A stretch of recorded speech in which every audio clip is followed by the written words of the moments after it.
Next up, the gentleman from Indiana, Senator Jim Banks, who won his seat in the Senate last time and after serving in the House, and is now, as I like to say, a member of the House of Lords. And he's a bit of a basketball fan, too, so we'll start there. Senator, welcome to Next Up. Hey, great to be with you, Mark. I've looked at recorded history. I don't see another time where Indiana beat Gotham City, so congratulations to you. Although I will point out you said in 5, and it was not in 5. So how are you feeling about the finals? It was, the Eastern Conference Finals was a tough series. I mean, it was fun to watch. It was great for the fans. You go back to the Reggie Miller days. It's been 25 years since the Pacers have gone to the finals, going back to the Reggie Miller era. And back in that era, the Knicks were the evil rivals of the Pacers. So it was fun to close out that series and beat the Knicks, but it was a really tough series. And Oklahoma City is a really tough team to face in the finals, but the Pacers are peaking at the right time, and the team they've been the underdogs in every series so far. They're the underdogs in this series, but I'm going to go back to I'll give it another game and say the Pacers in 6 is going to be a great series to watch. They come to Indianapolis next week. I'm hoping to be there on Friday the 13th for Game 4 in Indianapolis, and it's going to be a lot of fun for Indiana. But I think it'll be really, really good for NBA fans all over the country to watch a series of two teams matching up that I think will be a great matchup. Yeah, they're two exciting teams. Your state is as basketball mad as any other. I maybe put Kentucky in the league, and post Bobby Knight, IU has not been the powerhouse it once was. So how much are the Pacers now kind of giving the state a new basketball obsession as compared to the things that built the culture originally? Yeah, it was not. I went to Indiana, and I bleed Indiana basketball. It was one of the reasons that I went to college at Indiana University was to go to games, and I was there when at the end of the Bobby Knight era. I was a student when Bobby Knight was fired, and since then it's been IU basketball has been a mess. We're now a football school. I mean, Indiana football had the best football season we've ever had last year, and it was a lot of fun to cheer for something I've never cheered for before, Indiana football. But Purdue has had a great run in college basketball. I went to the championship game a couple of seasons ago with Zach Edey, and you had the Butler Bulldogs not that long ago that went to the Final Four 2 seasons in a row. And you're right. I mean, Indiana basketball is religion. I mean, it's a big part of our culture. And for the Indiana Pacers have never won an NBA championship before. I mean, those Reggie Miller years were tough because they always had to get through Michael Jordan and the Bulls to go anywhere, and they never did. They went to the finals after Jordan retired and got beat in a tough series 25 years ago. So, but this team is so much fun. I mean, and they're so Mark, they're so classy. I mean, Tyrese Halliburton and that whole team, they're so classy. They're well coached. It's a lot of fun for the fans and for our state, and nobody predicted that they would go this far. So that's a fun part of the story too. I mean, they truly are the underdogs. They've been the underdog in every series. They're the underdogs going into the championship series, and I think that makes it a lot more fun for Indiana too, because we always kind of feel like we're the underdogs. So you go back to the greatest sports movie in history, Hoosiers. I mean, about Indiana high school basketball. I mean, that underdog culture in our state, that the Pacers embody that, and it's going to be a fun series. I think I'm crafting a bet later today with James Langford, the senator from Oklahoma. I can't even name a single player on the Oklahoma City team. So it's going to be fun to over the next a week or so to watch this series play out, and hopefully I win the bet, and Langford has to wear an Indiana Pacers jersey on the floor of the Senate if they'll let him. Are there any Indiana delicacies at stake here, or just the jersey wearing? I think he just wants to do the jersey. I mean, we know what the delicacy in Oklahoma is, right? It's barbecue and red meat. In Indiana, I suppose to be a pork tenderloin or something a little more down home. But and Langford doesn't drink. I do, so I can't bet him Indiana craft beer or something fun like that. Even though hopefully I would win the bet. But so I think he wants to bet the traditional jersey humiliation. Wear the jersey on the floor of the Senate if you lose, and I'm hoping he'll be wearing the Pacers jersey. All right. I can't go to on the 13th, but if you want to invite me after that to a home game, I'm available to fly in, just You so you got it. know. Let's do it. Last basketball question, Caitlin Clark. How much has she captured the imagination and the passion of Indiana basketball fans? It's so much fun. I mean, I have three daughters. They're all teenagers. They love basketball. They've been to games to watch her play. When she plays, they sell out the field house every single time. Right now, she's injured. She's not Yeah. playing, and the revenue for the WNBA is way down. And it just goes to show, just like Michael Jordan back in that era in the NBA. Caitlin Clark is that to the WNBA. I mean, she's the best thing that's ever happened to women's basketball and inspiring another generation of players. And it's created a lot of rivalries with Angel Reese and other players. So it's a lot of fun. I mean, going to WNBA basketball games wasn't something that was, all that popular for a lot of people to do before, but it is now because she brings so much excitement to the game. There a little bit of controversy, though, in the last few weeks with Angel Reese Yeah. accusing Indiana Fever fans of being racist. WNBA did a investigation and found that the fans weren't being racist toward her. It's a little disappointing because these fans are my constituents. They're my people. They're Hoosiers, and I know that they weren't. I know they weren't being racist. I mean, it's a heated rivalry between her and Caitlin Clark, and I wish that would have been handled a little bit differently. But that intrigue and that controversy makes it even that much more fun for the fans and get them fired up. And Caitlin Clark has brought Indiana to a whole new level when it comes to basketball. And it was fun to see her in the front row cheering on the Pacers in Game 6 when they closed out the Knicks in the Eastern Conference Championship. And she brings so much excitement to our capital city and our state, and it makes it a lot more fun. Yeah, I would say the Pacers this season and Clark in general transcend basketball and sports. They really become a cultural phenomenon, and not just in the state, but nationally. And all I want is a Halliburton Clark 3-point shooting contest. That'd be a That's lot of all. fun. That's That'd all be I a lot want. of fun. All right, let's switch from basketball to talk about China, something you focus on a lot.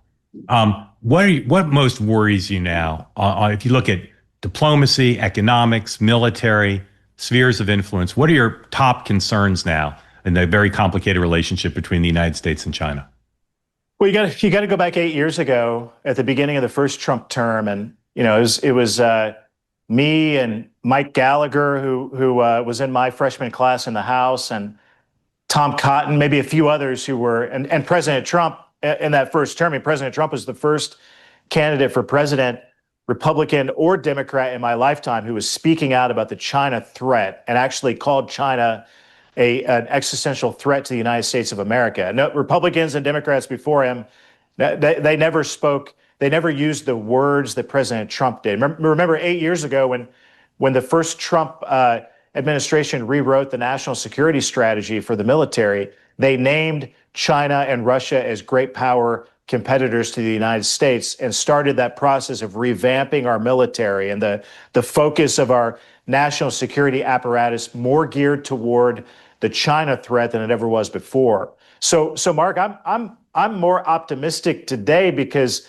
when Gallagher and I and Cotton and others 8 years ago with President Trump were speaking about the threat, we got smacked down a lot, and a lot of our colleagues didn't agree with us. Wall Street has largely been in bed with China interests and selling out our jobs and our economy in a big way, and entangling our economy even more with China's economy. And President Trump has brought not just the Republican Party to a new place that we haven't been before, but I think he's brought the country to a place, the awareness, especially with COVID and the pandemic, and recognizing that our medical supply chain is so wrapped up in China. That awareness is there today more than ever before. So fast forward to right now, and what President Trump is doing with the tariffs is so important that, and I call it, he doesn't like to use this terminology, but this is what I tell Hoosiers at home, is that this is short-term pain, but the long-term gain for our kids, for our country, to disentangle our economy from China and diminish China's overall global economic stature is really good for America. And I think the tariffs are doing that. I mean, there's good evidence of it. I mean, whether it's, I know President Trump wants Apple to make iPhones in the United States of America, and I do too.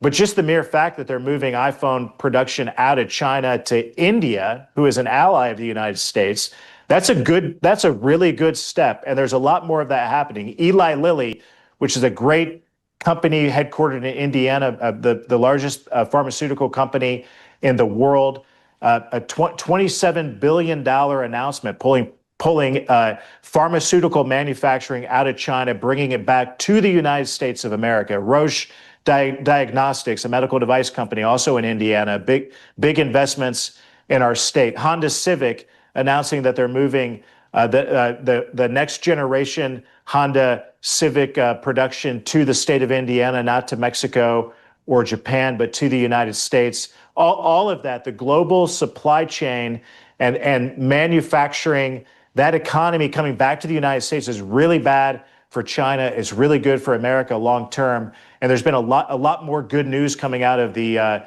tariffs that I think we might not feel all of it today, but in the long run, we're going to. It's going to help America get back on its feet and control our own destiny instead of China controlling our destiny for us. That's what it's all about, Mark. Let me ask you about a couple ways in which the United States has been entangled, coupled with China, and ask you what your point of view on that, what you think the right thing to do is. Should American companies be making investments in China? Should they be doing deals in China? Should they be opening banks? Should they be buying factories? Should they be partnering? Or would you like to see all of that end? Well, of course, I'd like to see all that investment in the United States or in places that are beneficial to the United States. But the bottom line is that there should be no incentive for American companies to sell out America and do business in China. I mean, look at NVIDIA. I mean, of all people, I mean, I got to the United States Senate. I never thought I would find anything that I agreed with Senator Elizabeth Warren on. But last week we sent a joint letter, Senator Warren and myself, to the CEO of NVIDIA, calling out NVIDIA for opening up a research and development facility in China to, quote, help close the AI gap in China. Why would an American company that's built on American ingenuity and all of that investment in the United States of America want to help our biggest adversary close their AI gap to the detriment of the United States? There should be no incentive for an American company to do that, and we should call it out when we see it. And in this case, Senator Elizabeth Warren and Senator Jim Banks, the far left, and a senator on the right coming together to call out this type of investment in China that's not good for America. I think you're going to see a lot more of that to come as the parties realign and recognize that China is the biggest threat to America militarily and economically, to the working class men and women of this great country. That's what we should be calling out and incentivizing those companies to make those investments in the United States of America instead. And that's what President Trump is largely doing through the reciprocal tariffs. And it's been, in my view, it's been very effective so far. Did you get an answer to that letter? We sent it last week. Haven't heard from the CEO yet, but we'll keep pushing. Senator Warren is the ranking member of the Banking Committee. I'm a new freshman member on the Banking Committee. We have oversight of export controls and the Exim Bank and some of those federal jurisdictions. So we're going to keep pushing. We're not going to let up on them. What about Chinese students, graduate students, undergraduate students in higher ed coming to the United States? Should they get any slots in American colleges and universities, or would you like to see no Chinese students studying here? Well, I think, America is the most generous country in the world, and we welcome foreign students at universities. In Indiana, for example, Purdue University is a large Chinese student visa student-based population at Purdue University. But what President Trump is doing, I think, is really important in cracking down on Chinese students with ties to the Chinese Communist Party. And I think that is a common sense step to prevent our students from coming to the U.S. and stealing our intellectual property, being involved. Those students should never be involved in sensitive national security related research that goes on at a lot of these universities. We shouldn't allow that to happen. So those are the things that be cracking down on, and President Trump is doing that. All right, none of us want spies here. But what about students we don't have any reason to believe are spies? I'd say almost any Chinese student who comes here has some ties to the Communist Party, I think just by definition. But would you want to see no Chinese students be allowed to study in the United States, or just ones who the government says are spies? Actually, I don't. I think many of these Chinese students are. They recognize the authoritarian nature of their government just like we do. But there are students that you can directly tie to family members of the Chinese Communist Party. And for way too long, Mark, we've allowed those students to come to our universities. All right, I've worked on this issue for eight or 9 years, stopping those students from being involved in our research at these universities. And right now, there are so few controls on that. We should definitely crack down on that more. But again, you're not against all Chinese students, just ones who you think pose a danger. That's right. And there are simple and common sense ways that we can prevent those students from giving a visa to a child of a Chinese Communist Party member is something that we should never do. But for too long, that's happened. All right. Let's assume that your concerns are realized and that we lose this existential struggle with China. What does that look like? What does the world look like? What does the United States look like if we lose this fight? Well, you look at Hong Kong. I mean, look at the people of Hong Kong who overnight became controlled by the authoritarian government of controlled by the Chinese Communist Party. I mean, their rights were taken away. Their free speech was infringed upon, and in a world that's controlled by the Chinese Communist Party, that happens. That will happen in places like the United States of America when our economy is so built up and dependent on those forces in China from our enemy, our adversary, that tells you what you can and can't say, what you can speak out about, what you can't speak out about.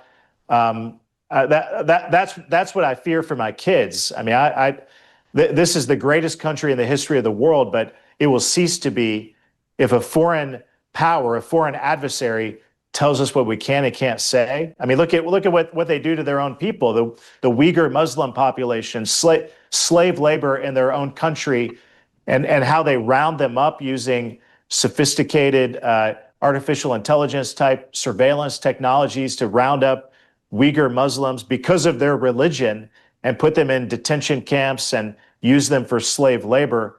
That's what I fear for the U.S. and the rest of the world. But a world where China is not the dominant superpower, and one where first and foremost that America controlling our own destiny is good for the rest of the world too. I mean, that's the type of world that Europe should hope for. And this is my message to Europe in recent months, is to step up and do more to focus on the Russia threat, so that America has the threshold and the resources to step up and do more about the China threat. And that means the whole Western world is going to be more free and better off if we cooperate in that type of way together. But I'm optimistic, Mark, that we're on the right track, and President Trump's tariffs, his tough approach on China and our adversaries around the world, is going to leave us in a better place in 4 years when he leaves office. Senator, last question. I don't like to talk about the media, but I feel compelled to. I did earlier in the program. You're one of the smarter students of the media in the Congress. What's your advice to organizations like CBS News, the New York Times, about how to be a successful business and to live up to their professional responsibility? Well, tell the truth and provide the news. I can't tell you, Mark, how many times my constituents ask me, where do I go to get the news? Because they're so sick of the ideological slant of mainstream media. And I know they're finding it in places like with you and reading your newsletter and watching you on this podcast and following you. They're looking for the news. They're hungry for it. I mean, truly, my constituents are hungry for the news. And the more that you tell them the news and tell them the truth, I think that's the business model that's going to prevail. Otherwise, it's just noise, and it's ideological. It's mouthpieces for one party or the other. That's not what they're looking for. They're looking for unbiased news. I mean, I hear it every single day. All right.